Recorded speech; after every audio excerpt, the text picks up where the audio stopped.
सन 2024 आणि 25 या मागील आर्थिक वर्षात मद्यनिर्मिती, अबकारी कर आणि नूतनीकरण फीच्या माध्यमातून सांगली जिल्ह्यातून जवळपास 437 कोटी 50 लाखांचा महसूल राज्याच्या तिजोरीत जमा झाला आहे। मागील वर्षाच्या तुलनेत जवळपास 25 कोटींची वाढ झाली असल्याची माहिती सांगली राज्य उत्पादन शुल्क विभागाचे अधीक्षक प्रदीप पोटे यांनी दिली आहे।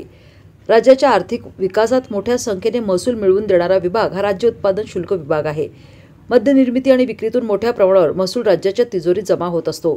या महसुलातून सरकारकडून विविध विकासकामे, प्रकल्प, रस्ते, सिंचन, आरोग्य, शिक्षण आदी विभागाची विकासकामे करता येतात। विकास कामांसाठी आणि सरकारी कर्मचाऱ्यांच्या पगारासाठी सरकारला मोठे महसूल या विभागाकडूनच मिळत असते। सांगली जिल्ह्यात जवळपास 6 मद्यनिर्मिती करणारे साखर कारखाने आहेत। यात 4 कारखाने देशी मद्य आणि 2 कारखाने विदेशी मद्य निर्मिती करतात।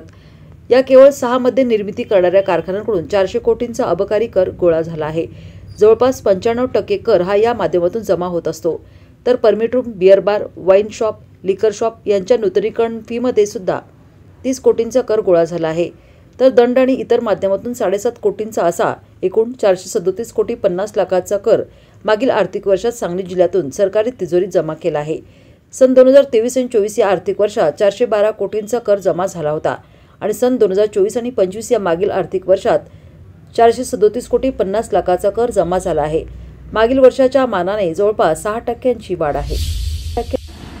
मागील वर्षी राज्य उत्पादन शुल्क विभाग सांगली यांचा महसूल 412 कोटी जमा झालेला होता। यावर्षी 2025-24 मध्ये राज्य उत्पादन शुल्क सांगली विभागाचा एकूण 437.5 कोटी महसूल जमा झालेला आहे। त्यापैकी 400 कोटी हे अबकारी करामधून महसूल जमा झालेला आहे, 30 कोटी हा नूतनीकरण शुल्काचा महसूल जमा झालेला आहे आणि जवळपास 7.5 कोटी हा इतर माध्यमातला महसूल जमा झालेला आहे। अशा प्रकारे एकूण 25 कोटीची वाढ आहे मागील वर्षीपेक्षा आणि ही वाढ ही 6% वाढ आहे।